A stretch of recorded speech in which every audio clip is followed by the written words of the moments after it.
أعوذ بالله من الشيطان الرجيم بسم الله الرحمن الرحيم خلق السماوات والأرض بالحق وصوركم فأحسن صوركم وإليه المصير۔ ترجمہ کنز الایمان۔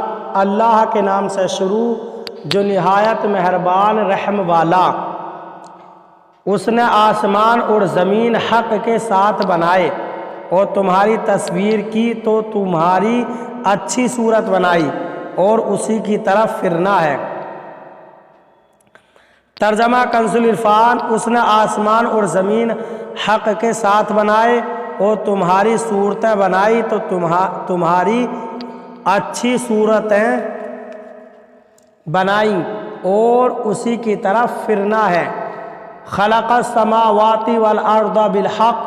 اس نے آسمان اور زمین حق کے ساتھ بنائے۔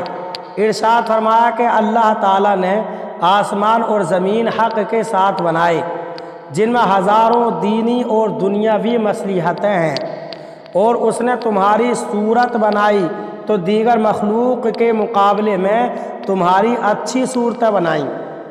اس احسان کے شکریہ میں تم پر لازم ہے کہ اپنی سیرت بھی اچھی رکھو، نیز قیامت کے دن تمہیں اسی کی بارگاہ میں لوٹ کر جانا ہے تو تم اپنے باطن کو اچھا کر لو تاکہ عذاب کے ذریعے تمہارا ظاہر کو مسخ نہ کیا جائے۔ انسانی صورت بہترین صورت ہے، اسے بگاڑنا حرام ہے، لہذا ناک، کان کاٹنا، چہرے پر راکھ وغیرہ مل کر صورت بگاڑنا، مردوں کو عورت کی شکل یا عورتوں کو مردوں کی شکل بنانا حرام ہے۔ اللہ تعالیٰ نے جو صورت بخشی وہی اچھی ہے۔ یعلم ما فی السماوات والارض ویعلم ما تسرون وما تعلنون واللہ علیم بذات الصدور۔ ترجمہ کنز الایمان۔ جانتا ہے جو کچھ آسمانوں اور زمین میں ہے اور جانتا ہے جو تم چھپاتے اور ظاہر کرتے ہو، اور اللہ دلوں کی جانتا ہے۔ ترجمہ کنز العرفان۔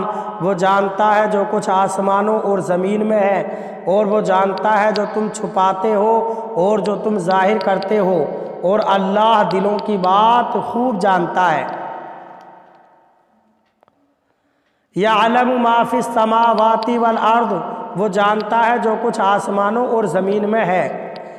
اس آیت میں اللہ تعالیٰ نے اپنے علم کی وسعت کو بیان فرمایا ہے، چنانچہ آیت کا خلاصہ یہ ہے کہ آسمانوں اور زمین میں موجود ہر چیز کو اللہ تعالیٰ جانتا ہے۔ تمہاری نیتوں، دلی ارادوں اور اعمال کو بھی جانتا ہے، تمہارے ظاہری اور پوشیدہ کاموں سے بھی خبردار ہے، حتیٰ کہ جو چیزیں صرف خیال میں رہیں اور کبھی ان کا ظہور نہ ہوا ان کی بھی خبر رکھتا ہے۔ لہٰذا ہر کوئی اللہ تعالیٰ کے ڈر اور اس سے حیا کی وجہ سے اللہ تعالیٰ کی نافرمانی سے بچے۔ اللہ تعالیٰ ہمیں قرآن کریم پر عمل کی توفیق عطا فرمائے۔ برادران اسلام، آپ تمامی حضرات سے گزارش کی جاتی ہے کہ خود بھی قرآن کریم کی تلاوت، ترجمہ اور تفسیر سماعت کیجیے، اپنے عزیز و اقارب اور رشتہ دار کو بھی شیئر کیجیے تاکہ آپ اس کے ذریعے صدقہ جاریہ کے مستحق ہو جائیں۔